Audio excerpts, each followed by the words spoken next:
Assalamualaikum dan selamat tengah hari.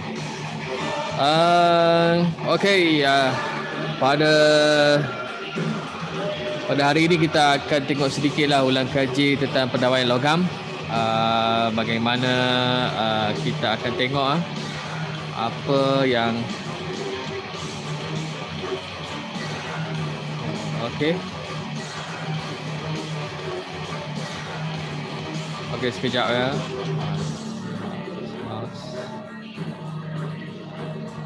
Bawah. Alright. Okey, so hari ni kita akan tengok ulang kaji sedikit cara-cara pemasangan pendawaian salur logam. Oh, selamat datang kepada Elder Tarson. Harap anda mendengar. Boleh chatting dengan saya. Kalau tak boleh speaker, boleh chatting.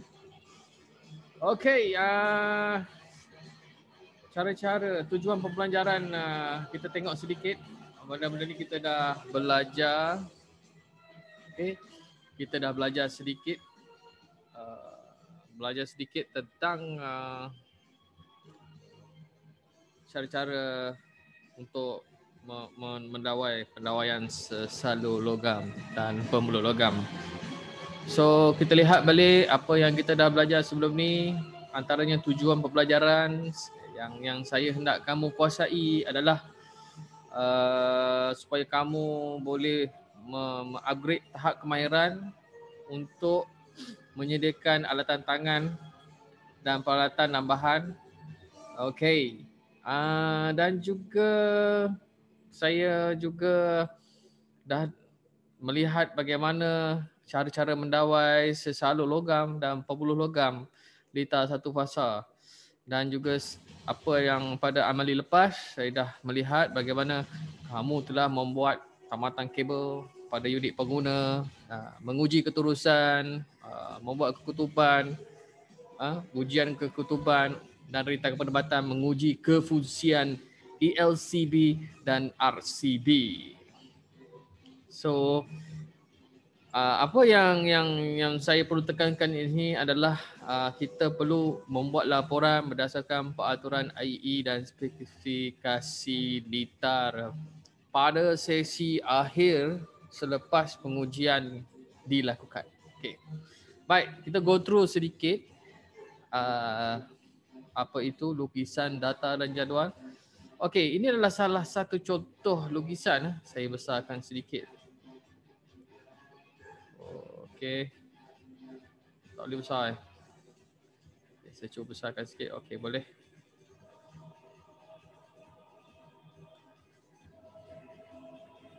Okey. Ini adalah contoh Raja 1 antara struktur projek amali yang perlu kita buat dalam ukuran sebenar. Okey, berdasarkan nilai-nilai ukuran yang telah diberi, di mana kita ada kita ada dekat apa tu?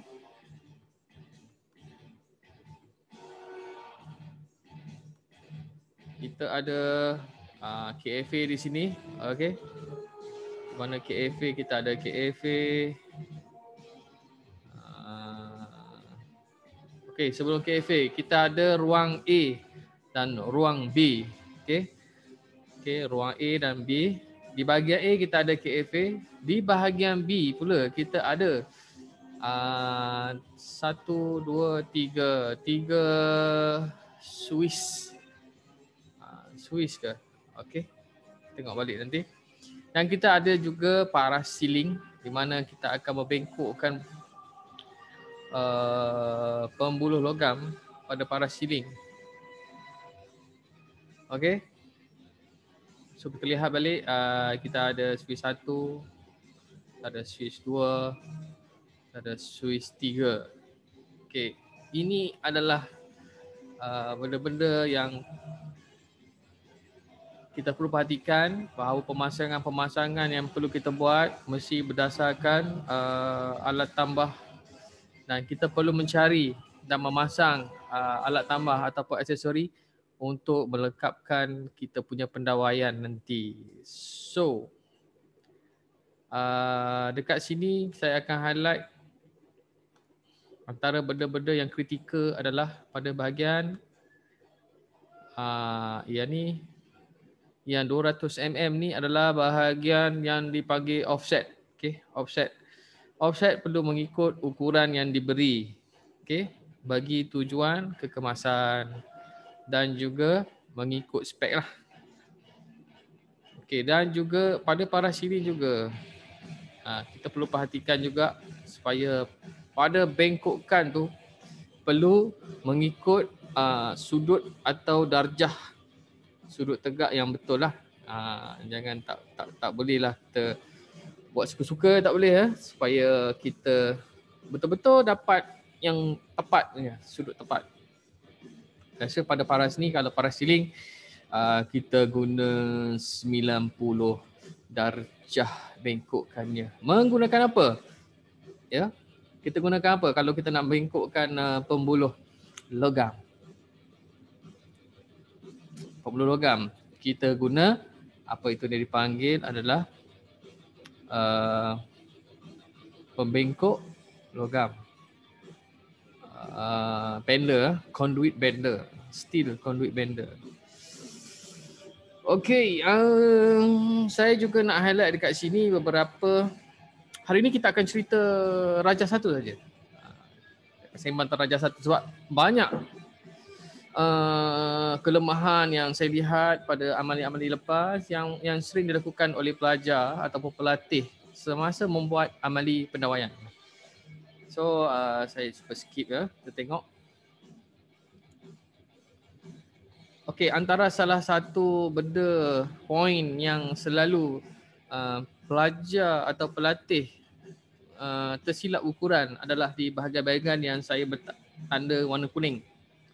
Okey, bahagian yang ni, bahagian yang ini dan juga bahagian yang ini. Okey. Alright. Kenapa? Okey. Saya cuba. Okey, sebenarnya bahagian ni semua.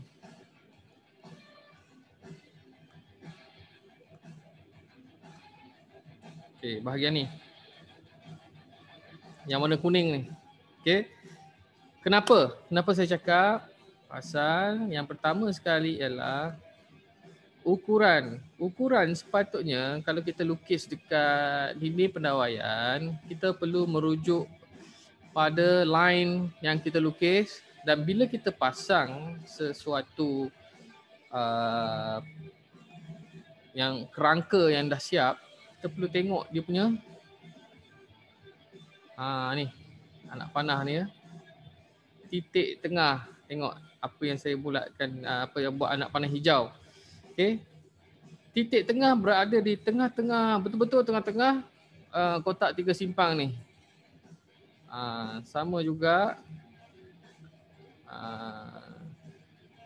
di bahagian sini dan juga bahagian sini, nampak?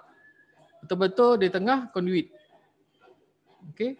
Dan juga di bahagian sini betul-betul di paras tengah sesalur. So supaya kita punya pemasangan ni betul-betul ngam pada dinding pendawaian. Okey. Dan lagi satu yang saya lihat dalam setiap amali pendawaian, para pelajar juga telah membuat beberapa kesalahan. Antaranya ialah saya tanda ubah warna lain. Antaranya kesalahan yang selalu dia buat adalah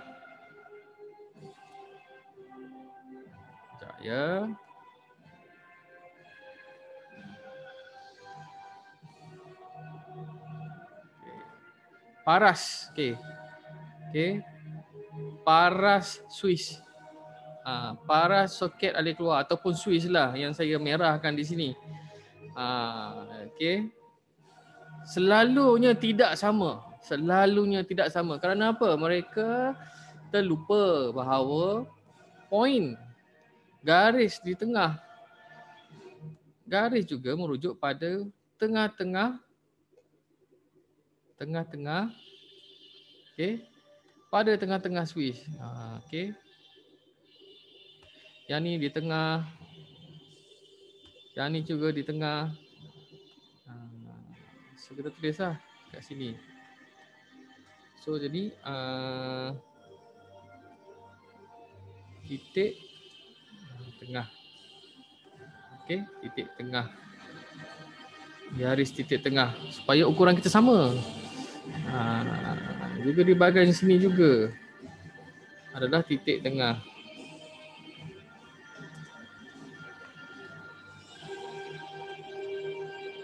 Okey. Tunjuk jual titik tengah. Okey, titik tengah kita tengok. Parasilin juga kita perlu tengok juga dia punya titik tengah dia. Okey. Titik tengah dia kat mana? Ni pada garisan putus-putus. Saya tandakan lagi titik tengah. Titil pula. Okey. Titik tengah. Ada juga ni. Apa yang saya tanda ni semua adalah titik tengah. Kat sini pun titik tengah. Ini pun titik tengah. Mana lagi? Dan juga di sini ini dipanggil offset. Okey, itu bahagian offset. Alright.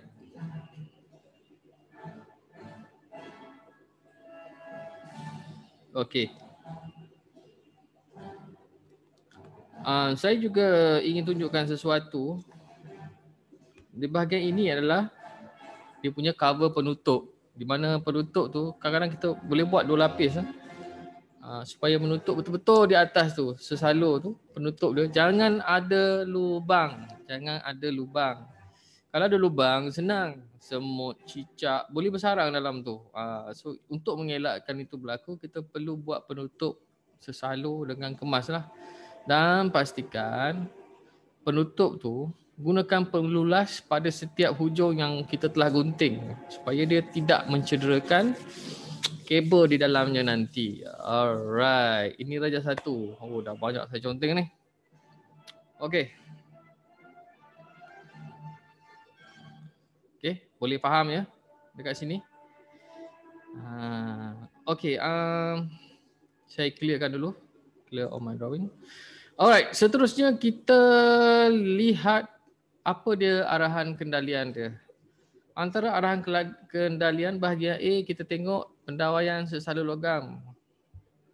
Kita perlu pasang salur logam dan kotak fuse. Bahagian B, mendawai penduduk logam dan sebagainya. Okey, kita go through saja. Go through, relax saja. Okey, alright.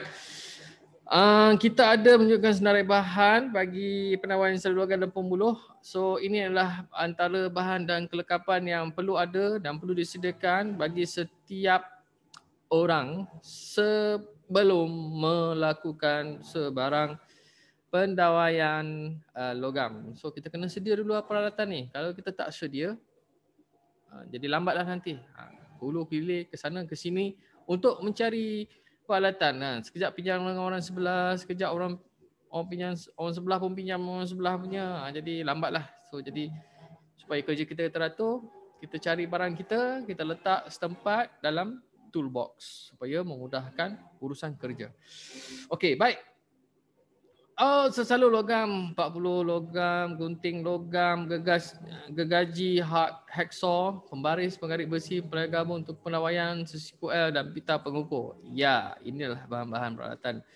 So, bahagian 40 logam, kita guna 40 logam 20 mm. Ingat jenis 20 mm diameter dia ataupun dipanggil dengan suku inci. Ni suku inci. Dan juga kita ada benda-benda lain, pemengkok pembuluh logam, stock and dice, minyak pelicin, ragam pemuluh, kikir bulat, kikir rata, pengkok khas dan pita pengukur. Okey, minyak pelicin ni kita perlu letakkan pada semasa membuat berbenang. Kita perlu sapu sedikit pada hujung pembuluh logam supaya mudah mata tu membuat berbenang. Itu adalah fungsi minyak pelicin. So kita ada scriber, protector, 100 darjah sesiku L, pelayar hidung panjang, macam-macam dah. Okey. Kabel hitam 1.5, kabel hijau 1.5, fish tape, PVC tape. Tengok, banyak kali saya terangkan kita dalam toolbox kita mesti ada PVC tape ataupun insulation tape ataupun dipanggil black tape, mesti ada sendiri. Belikah kat kedai mana-mana hardware dan sebagainya, benda tu harga dia dalam RM2 sahaja, kita boleh dapat dalam 4. So kita simpan sebab banyak kegunaan semasa melakukan pendawaian. Okey, kotak pemeriksaan logam yang ni kita ada dalam bengkel kita. Kotak pemeriksaan logam 4 hala, 3 hala. Kotak switch logam, kotak periksa 2 hala, kotak hujung, sesiku pemeriksaan, pengikat pembumian, klip U, pelana dan bar, pengganding ataupun coupler dan sesendal jantan. Alright. Okey, saya akan terangkan sedikit beberapa macam mana kaedah menyediakan pemasangan sesalur logam ni. Okey, langkah kerja dia dekat sini kita tengok Okey. Di sini kita tengok. Okey, pada bahagian ini di mana ukuran-ukuran untuk membuat pengukuran dah perlu kita tanda dan bahagian-bahagian yang perlu dipotong. Okey. Antaranya ini adalah cara untuk membuat bengkokkan 90 darjah bahagian tepi. Maknanya kita perlu potong pada bahagian yang dihitamkan sahaja. Alright, pada bahagian yang dihitamkan sahaja. Okey, saya akan tunjuk di sini. Oh, sorry. Ni bahagian hitam bahagian hitam ni. Okey, bahagian hitam. Okey, bahagian hitam. So kita potong bahagian ni sahaja mengikut ukuran 200 mm, 50 mm, 200 mm. Bukan meter, mm. So tugas kita adalah ukur dan tanda. Dan gunakan penggarit.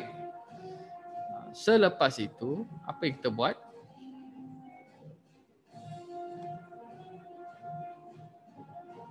Okey.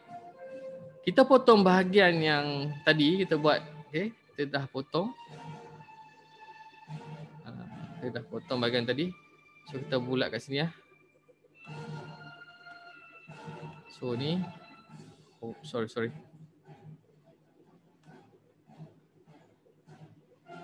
Undo. So kita dah potong bahagian ni. Okey. Dia dah potong. Alright, nampak? Kita dah potong bahagian hitam tu. Okey. Potong bahagian yang bertanda garisan gelap tadi menggunakan gunting atau gergaji supaya membentuk rajah 1.10. Ni kita dah potong. Selepas tu kita tengoklah bentuk dia akan jadi macam ini. Bentuknya 90 darjah siap dibentuk. Masa tu bila kita dah potong, dah siap potong, kita cuba bengkokkan. Hati-hati semasa membengkokkan. Sebab kita nak lipat sedikit sesalur sehingga membentuk sudut 90 darjah seperti rajah 1.11. Antara keselamatan, ada bahagian tajam tu kita kikir dulu untuk elakkan kecederaan pada diri kita. Dan ingat, semasa melakukan kerja ini, kita perlu memakai sarung tangan. Sarung tangan sebab kita main dengan zinc yang nipis dan tajam. Dua faktor keselamatan adalah kemaskan bahagian bucu salur logam, kesan daripada potongan untuk mengelakkan kerosakan pada penebat kabel dipasang. Alright. Okey, seterusnya.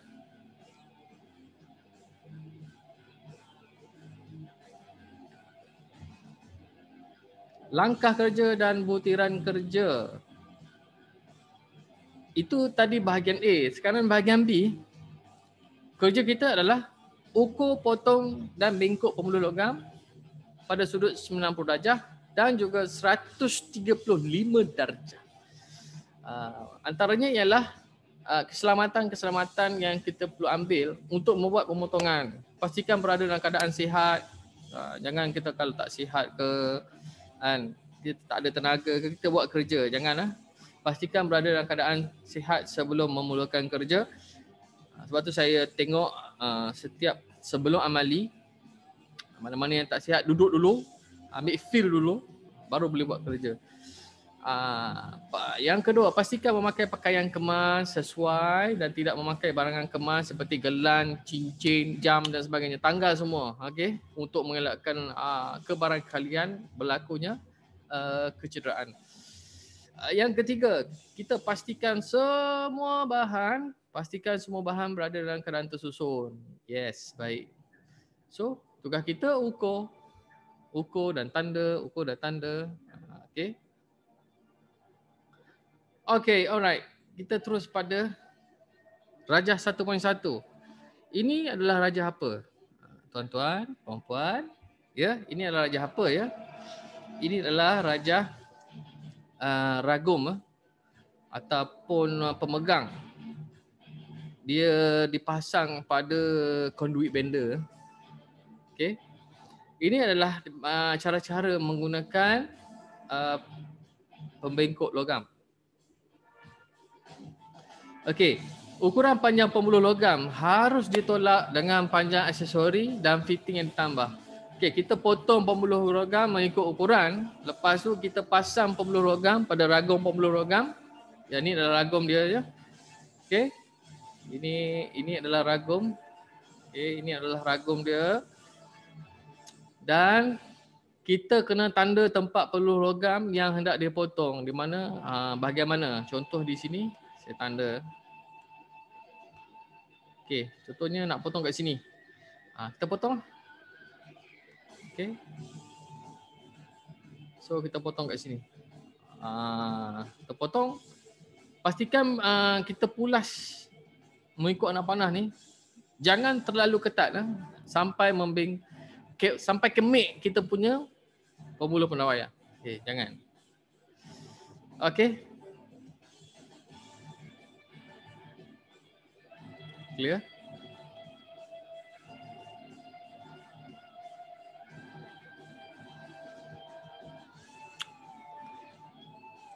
Alright. Sekarang kita tengok.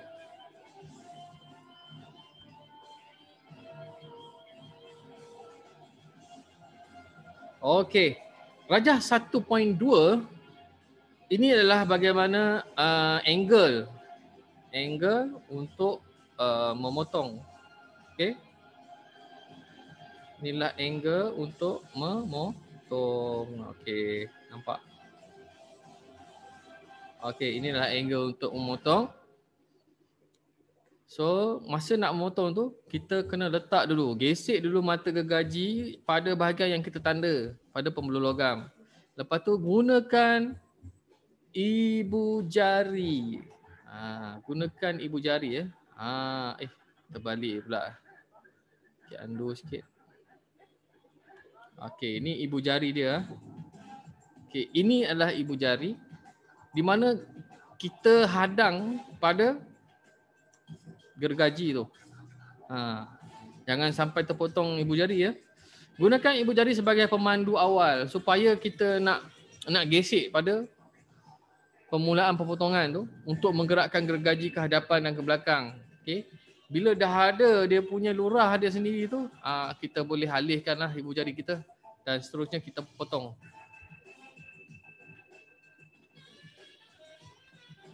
Alright. Okey. Potong pembuluh logam. Okey. Di mana dalam rajah ni kita tengok. Kita perlu sapu minyak pada bahagian pemotongan. Alright. Apa saya nak buat di sini? Okey. Apa saya nak buat di sini adalah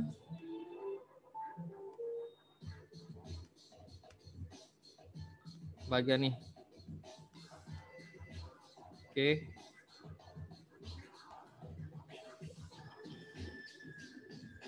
Undo. Okey, sapu minyak dekat sini. Okey, sapukan minyak pada bahagian pemotong tu supaya mata gergaji tu tak adalah dia panas sangat. Kita hayun dia. Manakala macam mana cara nak pegang dia? Pegang gergaji dengan sebelah kanan, sebelah tangan. Yang sebelah lagi memegang pada hujung bingkai frame. Jangan pegang satu je, pegang dua. Macam ni, barulah dia lurus ke bawah. Banyak student yang saya nampak, apa yang diorang buat, bila dia potong tu lama-lama jadi sengit. Jadi pengungaan sengit. Jadi tak kemas lah. Lepas tu banyak kerja selepas tu, nak kena kikir lagi, nak kena ratakan lagi. So kita kena buat kerja dengan bijak. Okay. So seterusnya kita tengok juga. Okay. Bersihkan pembuluh logam dari sepahan besi dengan minyak. Buangkan bahagian pemotongan yang tajam dengan kikir rata. Ya, selalu saya nasihatkan. Bersihkan sepahan besi dan minyak dengan kain reja. Maknanya habuk-habuk besi kat bawah tu dah siap, terus sapu. Terus sapu, bersihkan, jangan biar lama-lama. Dan kita ulang baliklah langkah-langkah. Kalau kita ada nak potong lagi, langkah yang sama kita gunakan. Baik, dengan jelas saya terangkan di sini. Ini adalah ulang kaji ya. So, okay, hari ni kita agak panjang sedikit. Rajah 1.5, apa yang kita nampak adalah cara membengkokkan 90 darjah pembuluh logam. Okay, semua ukuran yang diambil adalah merujuk kepada gambar rajah yang awal tadi yang saya tunjukkan. Okay, so macam mana kita nak bendkan dia, bengkokkan dia. Okay, bengkok pembuluh logam pada sudut 90 darjah. Mula kita tanda, lepas tu kita ambil ukuran yang kita nak bengkok. Lepas tu kita masukkan pembuluh logam yang telah ditandakan ke dalam pembengkok pembuluh logam. So ini adalah pembengkok pembuluh logam. Okay, alat pembentuk conduit atau conduit bender. So dalam rajah 1.6. So kita letak pembuluh logam dengan betul dan tepat. Macam mana letak dia? So kita letak di mana? So kita letak di sini. Kita letak, ambil conduit, letak keselanjaran kat sini. Ni. Okey, bahagian atas ni ikut bahagian ni, dalam ni. Okey. Tapi yang ni kita kena angkat dulu. Batang besi ni kita kena angkat dulu, barulah kita masuk conduit bender. Alright.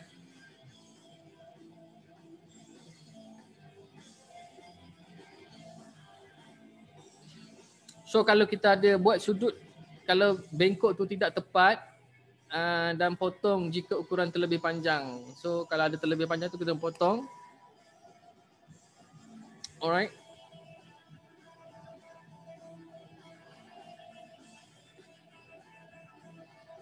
Okey, salah satu lagi adalah ulang kaji bagaimana kita nak buat bengkok 135 darjah, iaitu yang sering kita panggil offset. Okey, ini adalah offset. Di mana 250 mm, 200 mm dan 200 mm panjang aksesori dan fitting. Kita kena bengkok 135 darjah. So kita kena pastikan mengikut ukuran 200 mm dan juga ada ukuran 135 darjah sudut dia di sini. So cara dia adalah tandakan ukuran, masukkan pembuluh logam yang kita tanda tadi. Ini cerita pembuluh, ni dah sesalur. Pembuluh lah ni, lupa saya. Okey, masukkan pembuluh logam tadi dalam ragum. Lepas tu kita tanda, kita bengkokkan. Alright. So kita masuk pembuluh logam ditanda tadi dalam pembengkok pembuluh logam dan tarik pemegang bengkok buluh ke bawah sehingga ia bengkok pada sudut yang kita hendak. Dan kita keluarkan balik, kita lawan arah dia untuk mengesahkan sudut yang dibengkokkan tu. Pastikan pembuluh logam berada di luar garisan yang tepat. Okey. Betulkan sudut jika bengkokkan pertama tidak tepat, kita adjust sikit. Langkah sama diulang. Okey, ini perlu ditunjukkan dalam cara tunjuk cara, amalan tunjuk cara yang perlu dibuat. Saya belum pernah rakam lagi cara-cara membengkokkan pembuluh logam. InsyaAllah nanti satu hari nanti kita akan sama-sama kita buat.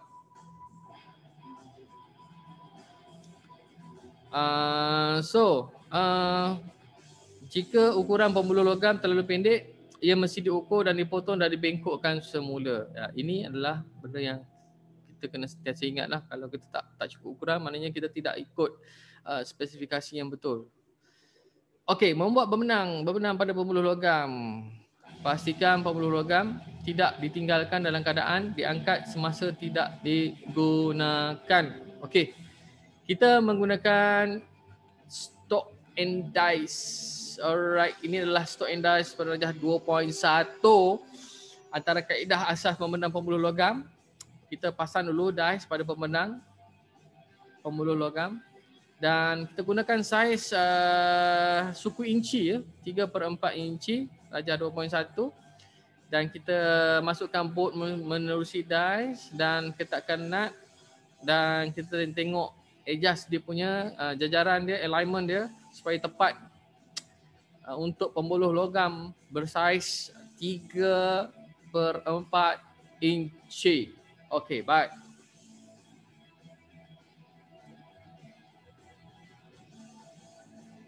So, ini adalah bagaimana kita nak adjust keselanjaran dia, alignment Maknanya kita kena ketatkan nut ni.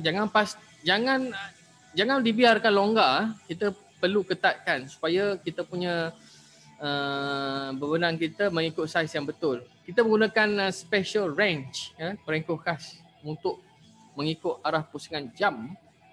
Ketatkan dengan perlahan skru tekanan perengkuh khas darjah 2.2.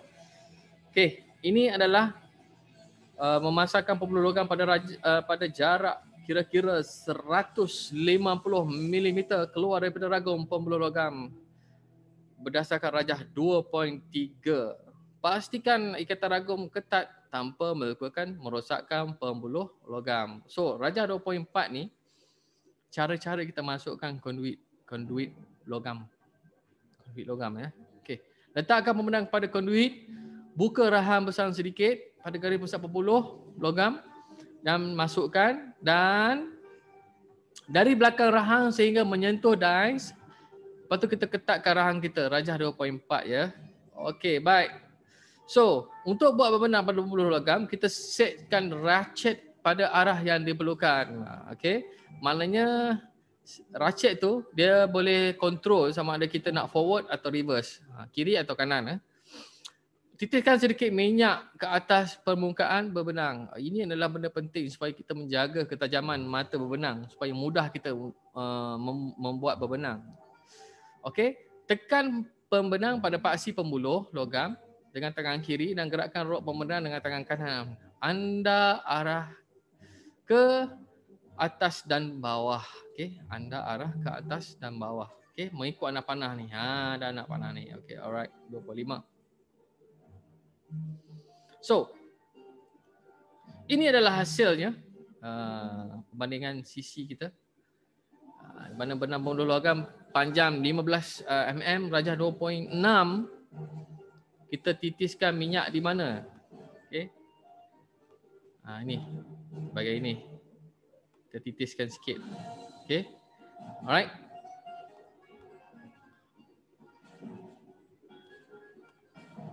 Lepas tu